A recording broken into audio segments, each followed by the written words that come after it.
Happy Saturday, everyone. Just did a little, I don't want to say it was a wasted trip. It was definitely nice to get out this morning.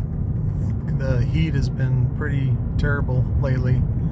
And I guess it rained a little bit and it's cloudy this morning. And so 84 is very nice right now compared to 110 or whatever it was earlier this week.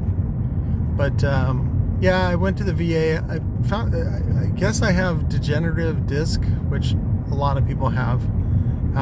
But that's the problem with my back, and the VA, I guess, is real limited on the weekends, even though they're open, but they're not fully open. So I got to go back Monday, but get some blood work, and they're going to test for testosterone levels. I don't know if they haven't diagnosed me with long haul COVID, but and that's the thing, is because of my age, I'm 48. I don't know how much of it is related to age, and that's why I'm getting the testosterone test to see if I'm low on that. What I don't like about a lot of the medical community is they always look at, when you take testosterone, they're like, oh, you can have a stroke. And it's like, well, yeah, if you take too much, fuck yeah. If you take too much of anything, you can have a stroke. But we'll see. We'll see what happens. So, because the old sex drive is not,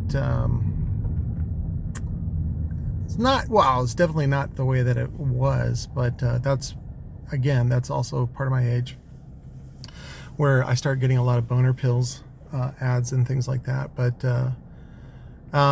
let's see what else. Degenerative disc, which is what my back pain is. And I've been using, what is it? It's called a muscle relaxer, but it doesn't relax the muscles. It just sort of dulls the pain. I take like half of one of those and then half a Percocet, and it helps. Then because if I take a full one, then I got a plan to take a nap, because then I got to lay down and I feel loopy and debilitated. But this morning, raw dogging it, just fucking taking the pain. I thought it would be helpful going in for x-rays if they, I don't know, because an x-ray tech doesn't give a shit about how you feel. They're just like, I'm just supposed to take the x-rays. So, but they got to take x-rays so that they can compare to the MRI and help the imaging and things like that. But and again, I'm super glad that I was dumb enough to join the Air Force and give them 3 years of my life. What was it? Oh, that was the other thing. I signed up for the mental health aspect of it. One of the things that I found out when I was having problems in the military, I got tested. I did a personality test, which is like, I forget how many. It's like 100 or 200 questions or something like that. And I answered it very, very honestly. And the lieutenant that was helping me, she was like, you didn't cheat on this. And I was like, I don't know how you can cheat on a test like that, because sometimes if you're trained or whatever, you know what to, say to exaggerate symptoms or something like that. But I was like, no, I want to know if I was dyslexic or crazy or whatever. And it turned out that I had 2 benign personality disorders, and I'm learning more about personality disorders, that they can be changed and healed. It's the same with and they can be treated. It's the same with bipolar. Bipolar is, of course, more genetic and has more to do with sleep, the circadian rhythms, and also lifestyle. I don't drink. And so that helps me a lot. I also don't smoke, which is what most of my family does. They drink and smoke, and so that does not help. But typically those are 2 things that they use to cope with the bipolar and maybe some other stuff. But so anyways, 2 things I was diagnosed with personality disorders was they actually did not diagnose me bipolar then. I think that would have triggered some sort of benefit, like a 10% or something like that, disability from the military. and they're always trying to save a buck. So I think what they did was they left the page blank, and they just didn't technically diagnose anything, because at the time I was having a really hard time with my superiors, and the lieutenant was like, yeah, you need to get out of there, because I was I wanted out. I was like, these people are terrible. Like, and again, not the military at whole, even though at the time when I was in there in the 90s, a lot of the policies were just short-sighted and uneducated. I mean, they had the don't ask, don't tell back then. So, but, you know, they were doing the best they could. And, you know, a lot of the stuff is culture related. You know, people have been doing it that way, you know, for a really long time. But anyways, I had asked for an early out, and instead of fighting me, they just gave it to me, which was great. And so technically I only did 36 months. And I mean, it wasn't bad. I was in Hawaii. I can't complain about the experience. But I learned a lot, and that was the thing. So, but anyways, the diagnosis. One of the personality disorders was Schisoretia, which, if you look at it again through 2020 hindsight, I told you guys about the experience that I had on Maui, and then living with that, along with high stress situation, which is the military. I can totally see why I would be suffering from that. You can look it up. It's kind of hard to find, because it's kind of it's not a popular again, I'm doing stuff that's not popular. It's not a popular personality disorder. Schizoretia is the belief that you have like everything has a spiritual meaning, or like, you know, things are meant to be. It's also found in people that are, you know, highly religious and things like that. And at the time, that was all true. And the other one was, both of them were benign, meaning they don't really affect my life. They're just sort of like a quirky personality, or a quirky facet of my personality as a whole. The other one was wasn't. Fuck, I forgot it. It's not.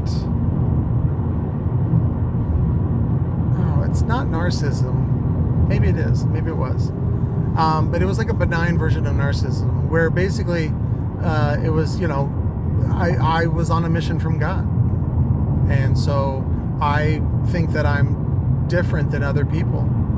And, you know, what's funny is at the time I was using it as a superpower.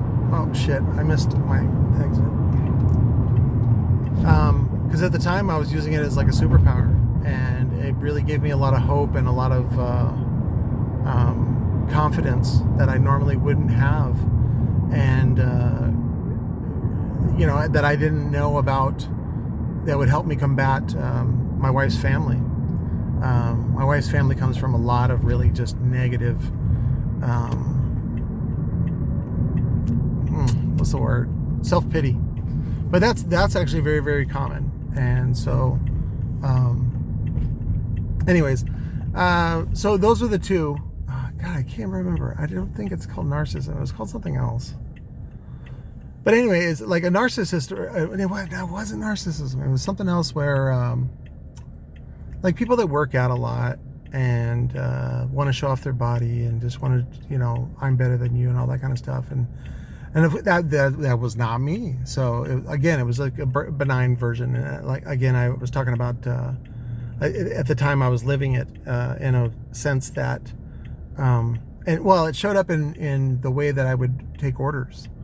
Where, you know, they would tell me to do something stupid in the military, and I was like, hey, this is stupid, and you're not supposed to do that in the military. You're just supposed to say yes sir, right away sir, you know, that sort of thing. And so the lieutenant actually told me, she's like, you probably want to get out and start your own business. And I was like, I've always wanted to do that. So but so anyways, I touched base with the mental health clinic to I want to document things and also just sort of get a different perspective. I've been using my I guess he's a family friend. It's a guy that I happened to grow up with when I was a Mormon in Gilbert, and his family lived in the next neighborhood over, and Sherry ended up working with his daughter, and we didn't know, and so we were able to sort of have a lot to relate to one another on growing up in Gilbert, and some of the drama and stuff like that about the Mormon church and things like that. But he's been our counselor for like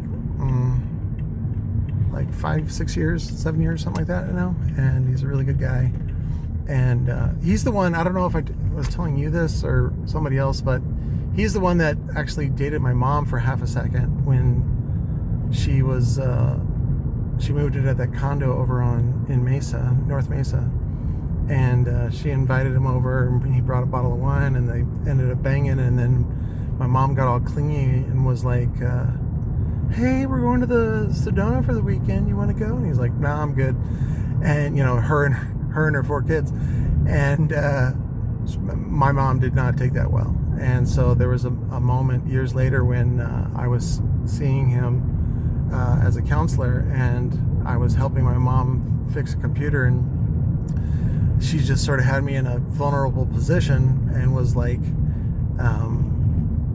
she was angry. I think she felt threatened because she was afraid that he would tell us what happened between them, and he did, which they weren't under client-patient whatever, doctor-patient privilege or anything like that. And he has a long history of dealing with crazy bitches, and so my mom was one of those. And my mom ended up saying that he raped her, and I was like, what? And my mom actually said the words out loud that she was afraid that my counselor was going to rape me as well. And I was like, huh, okay, well, I think you're better looking than I am, Mom. But again, that just what is it? So anyways,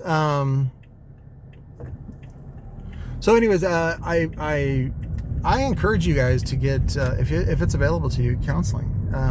Counseling is basically like a performance coach, and people are more than willing to pay for a performance coach. But when it comes to somebody about talking about your feelings and just sort of bouncing things off someone that you can confide in and go, I'm not crazy here, am I? And then you tell them whatever.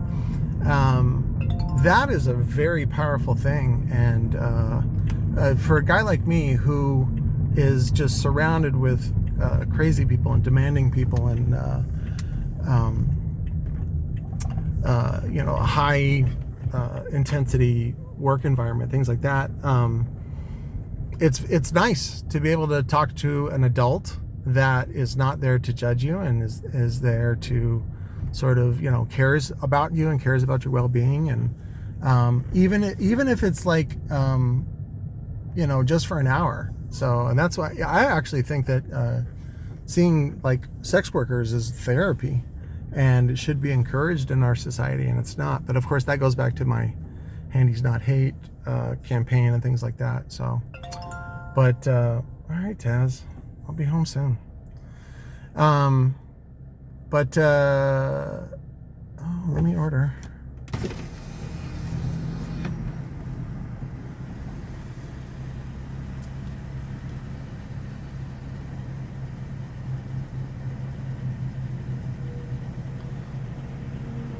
Do you want me to pause it? No. Good morning. Welcome to Chick-fil-A. What can I get started for you? Yeah, let me get a chicken, egg, and cheese biscuit combo with a frosted coffee. Chicken, egg, and cheese biscuit meal with the frosted coffee as a drink. Okay. Yeah, that's it. All right. And do you need sauces today? Nope. Perfect. We just got 1086 for you at the window. Thank you. Ouch. That hurts. Yeah, I wanted to go to mental health clinic to number one, get reevaluated. I would love to take another personality test again to tell me more about myself and learn. The great thing about knowing yourself is that you know what your strengths and weaknesses are, and most of what life is trying to figure that out so that you can get what you want to get done. Hi. You got your clay biscuit, hash browns, and a frosted coffee, no sauce for you? Nope. Okay. No sauce.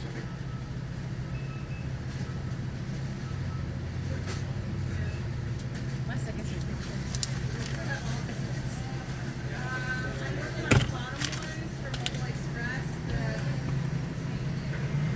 So, anyways, I want to get that established and documented so that number one, I can sort of get a different perspective, because I think John kind of likes me too much, and not like rape me kind of like me, but I think he just sees me as a not quite yet as a peer, but definitely as like which is what I am, one of the kids in the neighborhood that he's fond of and wants to sort of father in a bit of a way. And Sherry and I have been both seeing him, and I get in there and I get into the nitty gritty. I work. I really want to. I feel that time is valuable, and we even see him outside of insurance. I just pay out of pocket. Now he's really nice to me on the billing, which is very nice. But I think I want just another opinion. No sauce for you, sir? Nope. We're doing your frosted Thank you. coffee. The other thing is I want to be able to document some of the stuff that was missing from my medical records. That was kind of concerning that they didn't put down the diagnoses. Because when I was getting out of the military, I brought that up to one of the guys, because I had heard a rumor about what the captain said about me, and nobody wanted me to see the captain and use his open door policy. I took it at face value that, because the captain actually sat me down when he got there, and he was like, "Hey, my name is Captain blah blah blah, and if you ever have any thing you need to talk about, I have an open door policy. You can just come see me." That is not true. That is a lie, and I didn't know that. I'd never been in the military, and because when I tried to see him, everybody acted like, you're not supposed to see him, and I was like, well, this is a rumor that I heard about him, about something that he said about me, and I don't want to spread the rumor by telling my chain of command, and so they ended up what's the word? Disciplining me over some bullshit. Sir. Thank you very much. Thank you. Have a great day. Enjoy. Oh, you too. So, but yeah, I ended up talking to this major, sorry, I didn't mean to say captain. I meant to say colonel. He was a light colonel. No, you go, Mr. Tattoo Guy. But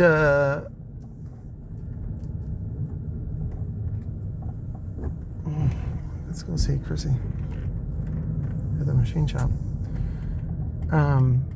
So anyways, yeah, I had heard a rumor that the captain said some, I don't want to say derogatory things about me, or I'm sorry, the colonel said some derogatory things about me, but he basically was like a crying little bitch, because at the time we had the Pineapple Express come through, and it flooded all of Hawaii's telecom lines, and they still had telecom lines that were paper wrapped cables from like World War II, and I guess even World War II, because I got paper wrapped cables in my house, and that was from the 60s. But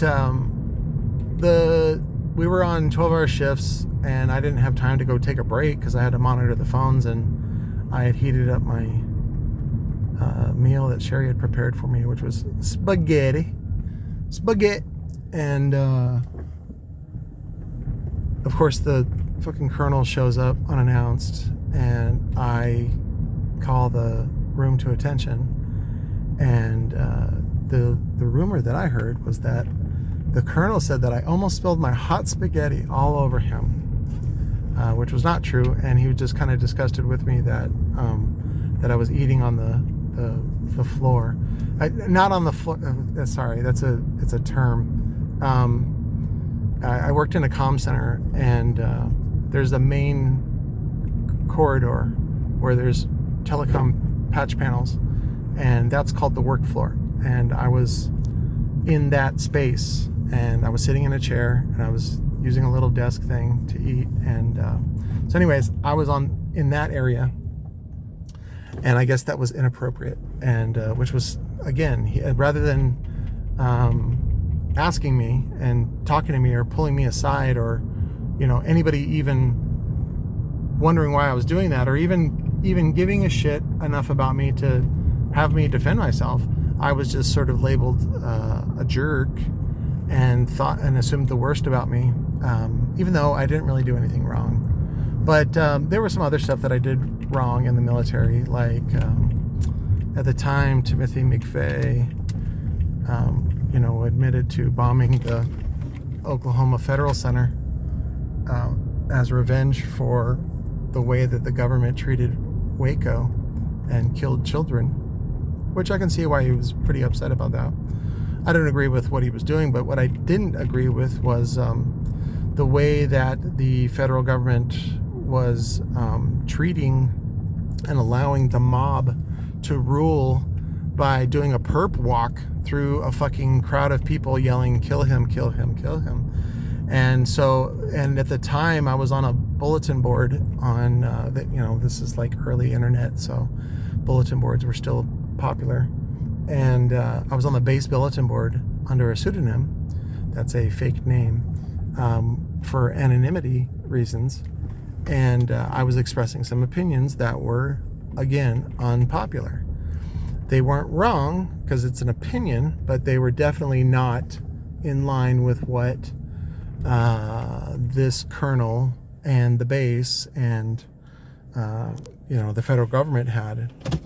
And some people see that as a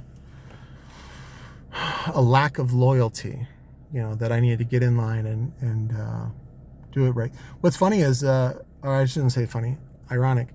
What's ironic is that there was actually a couple people, high-ranking officers. There was a captain and then I think a major that agreed with my opinion. And my opinion was just that I thought that was wrong for the federal government to do a perp walk with him, because he's supposed to have a fair trial. And the reason why it's important to have a fair trial is so that you can say with good conscience that you've done everything to provide this guy with innocence, or at least the assumption of innocence, presumption of innocence, and he still was convicted, right? So what that does is it legitimizes your conviction.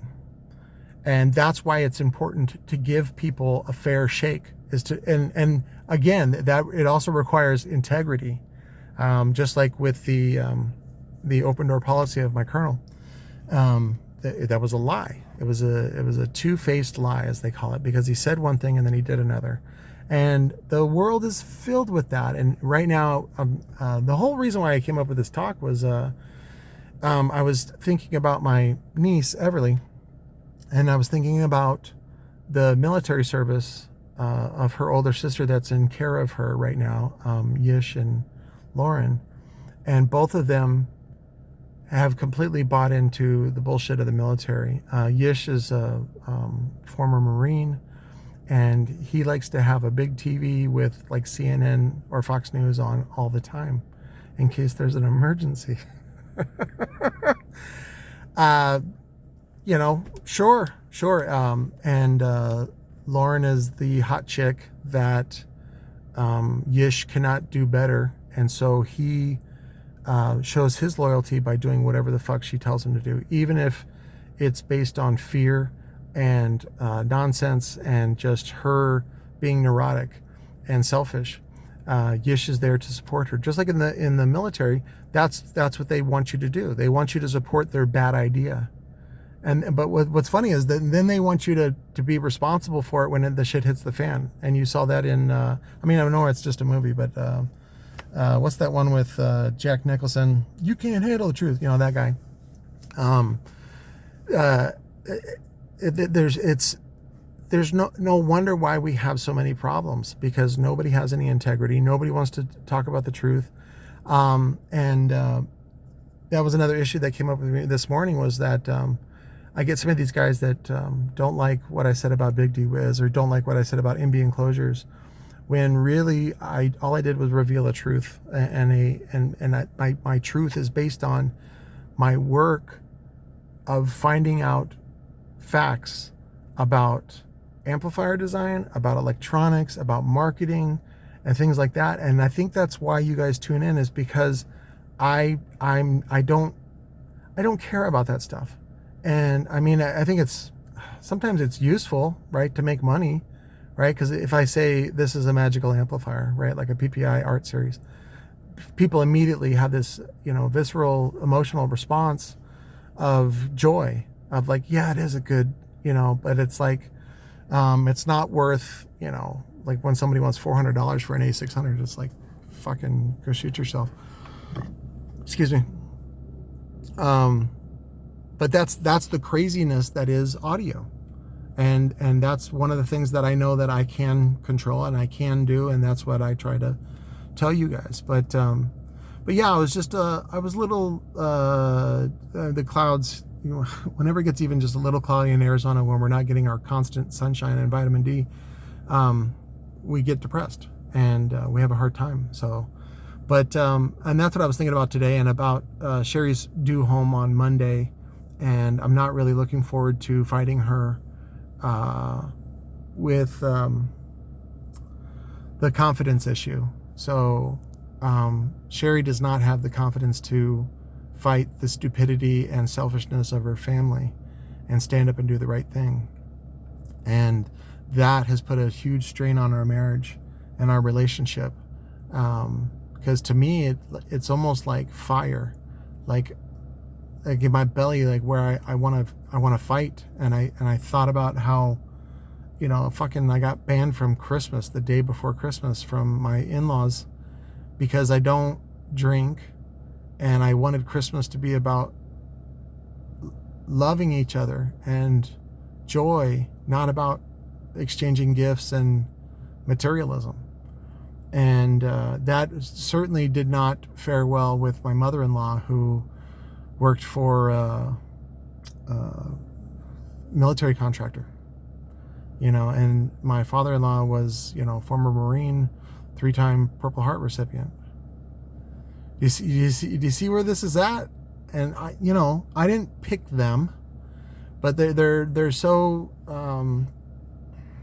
selfish and narcissistic that they took offense to me even being present, and they take offense to even just hearing my name. They go, ugh, it's terrible. And when we were watching my father-in-law die in the hospital, I had made a joke, because my father-in-law was not responding to outside stimuli, and I had made a joke and said that when my father-in-law heard my voice, he was doing like karate moves, in self-defense, because he didn't like me, and that was I thought it was a pretty good joke, especially, I guess that would be deathbed comedy, deathbed comedy joke. And the other one that did not get a good faring was I had said with my mother-in-law in the room, was that I said, I can't tell you how many times David, my father-in-law, I can't tell you how many times David pulled the gun on me. And of course, my father-in-law never did, but he certainly threatened me quite a bit in a passive-aggressive, joking kind of way. Again, to get me to fall in line and to get me to do what he wanted, not necessarily the right thing. And my mother-in-law, she's like, "Oh, Patrick, you're so full of shit. You still are." And I was like, whoa, like, where did that come from? Like, first of all, it was a joke.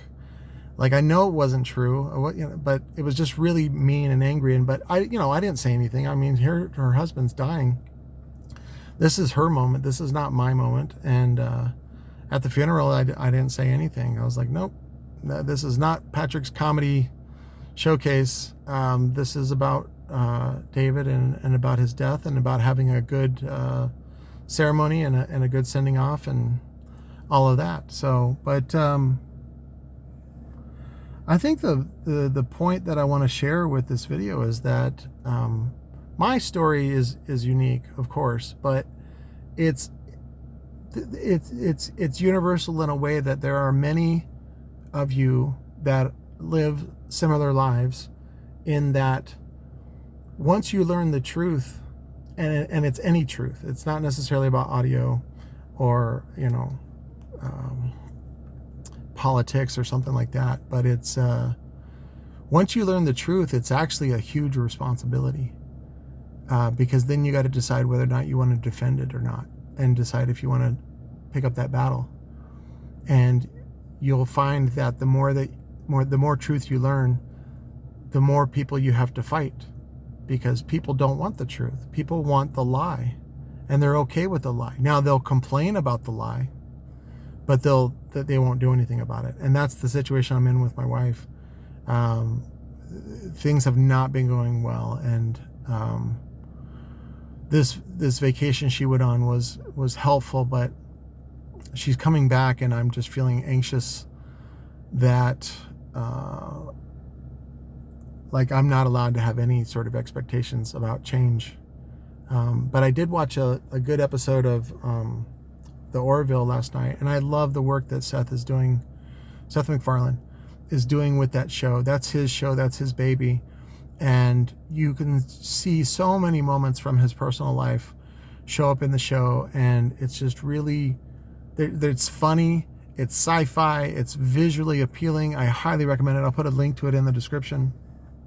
It's exclusively on Hulu right now, because Fox, in their wisdom, decided to drop it. They decided to drop American Dad too, which was insanity, but that got picked up by TBS, and Seth's still going to be working on that, which again is beautiful, amazing, very funny satire, and it's just really good social commentary. But it's funny, you don't experience that when you're watching it. It's just funny, and it's good to laugh at, and it brings you joy. But it's when you're thinking about it later, about how the comparison to real life that it is, and that comedy is so much more powerful than drama. Comedy is the beautiful, triumphant miracle that comes from it's the third force, right? First force is violence, second force is retaliation, and then the third force is the miracle.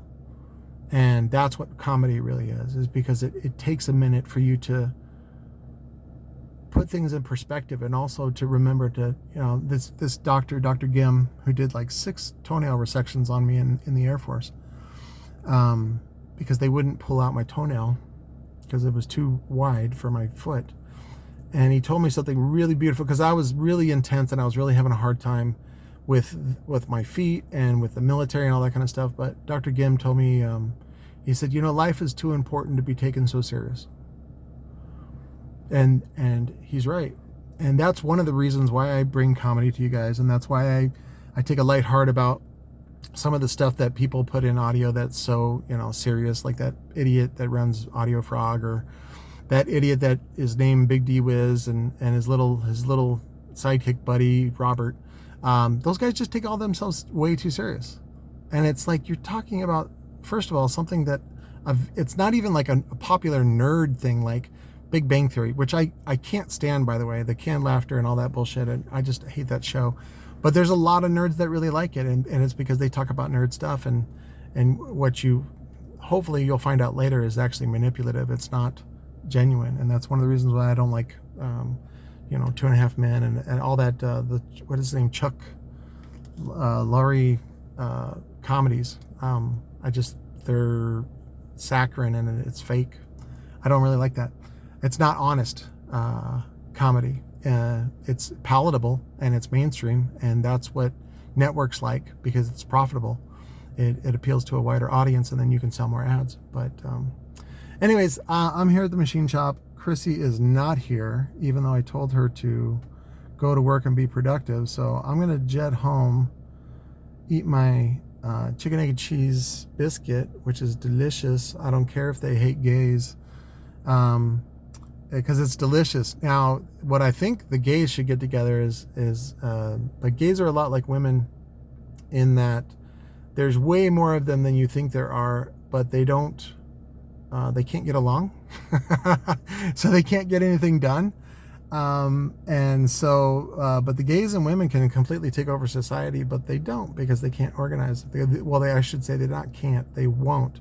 They won't organize in a matter that, in a way that is effective. I don't want to say constructive, effective, because that's what right now the Republicans have done, is they've been in line step, and it's made them very effective at tearing down a lot of these important things in our country. But and until we figure out that there's basic rules that we just need to live by, like basically the Bill of Rights, which we really need to do a reboot on the Constitution, and really get definitive about there's certain things you fuck with and certain things that you don't.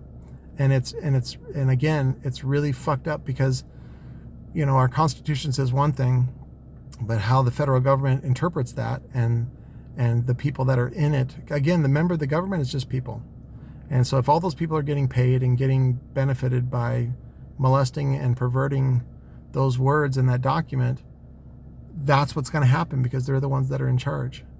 And if they're filled with people like my mother-in-law, then that's trouble, because those people are not compelled to do the right thing.